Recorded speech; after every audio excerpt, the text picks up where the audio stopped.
Oke, ini kan ngomongin bisnis Kak Desi di sana. Kenapa akhirnya kemudian memutuskan untuk membuat usaha kuliner di sana? Kenapa kepikiran untuk membuat usaha kuliner awalnya?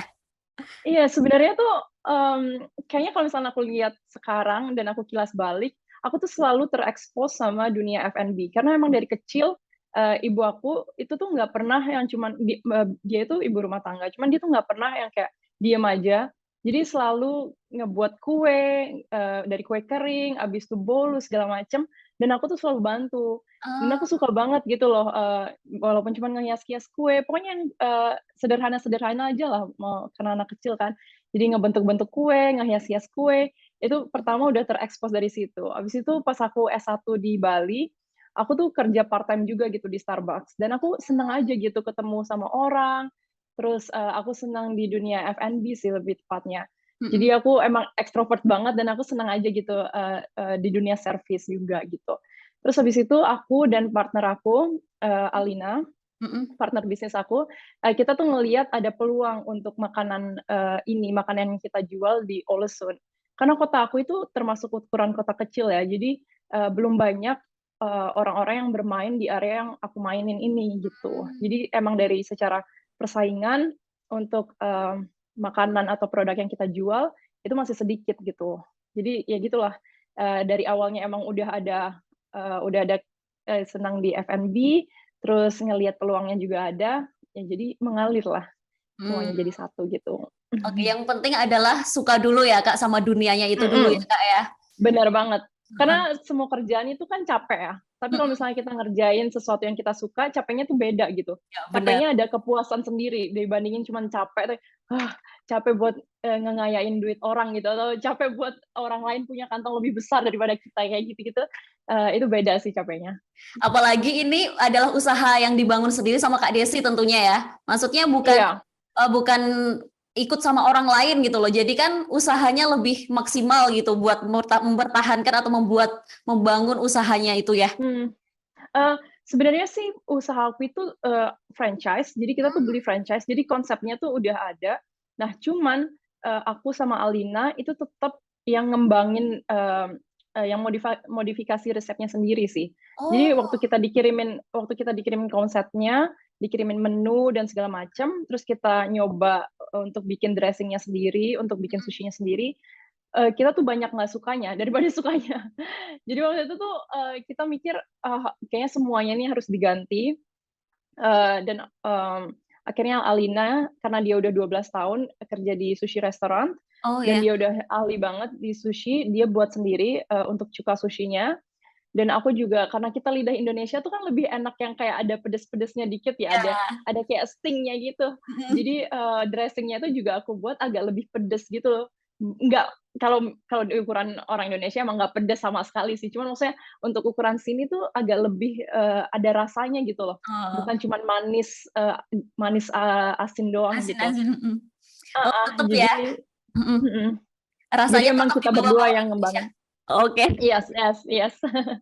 Dan, apa namanya, kalau misalkan, kita nih juga waktu itu franchise-nya fleksibel banget sih. Karena ada banyak hal yang kita nggak mau jual, itu kita ilangin dari menu. Kalau misalkan kita lihat ini kayaknya nggak bakal cocok di Olesun, itu kita ilangin. Terus, kalau misalkan ada sesuatu yang kita mau tambahin, kayak sebelumnya tuh mereka nggak jual poke bowl, Mm-mm. jadi sekarang jual poke bowl karena emang kita mau dan kita buat resepnya gitu. Jadi emang benar-benar, franchise-nya benar-benar fleksibel sih, karena mereka baru ada satu di kota lain gitu. Jadi nggak Mhm. masalah ya kalau apa namanya kalau mau mau diubah rasa atau ditambah menu so aja ya nggak apa-apa gitu ya Kak ya. Iya, nggak apa-apa, asalkan kita komunikasiin ke mereka. Jadi kalau misalnya kita nambah menu di sini, di kota yang itu tuh juga ditambah menunya. Terus kita Hmm. lihat kalau emang ini membuahkan hasil, kita keep gitu menunya, itu sih. Keren loh, maksudnya dari menu yang udah ada kemudian dirubah rasanya dengan selera masing-masing itu gimana ya maksudnya? Iya, banyak orang juga yang nggak nyangka kalau misalnya ini franchise, karena biasanya kalau franchise kan udah kaku banget ya, mentok pokoknya pakem gitu, harus sesuai sama yang mereka mau. Cuman ini enggak sih, karena emang waktu kita di-approach juga, atau pas aku, awal-awal join ke franchise ini, kita udah bilang sih ke mereka, "Kalian itu kan maksudnya kita itu beli franchise tapi nggak ada namanya gitu loh. baru ada satu di kota lain. Jadi di kota aku tuh ibaratnya nggak ada yang tahu gitu loh.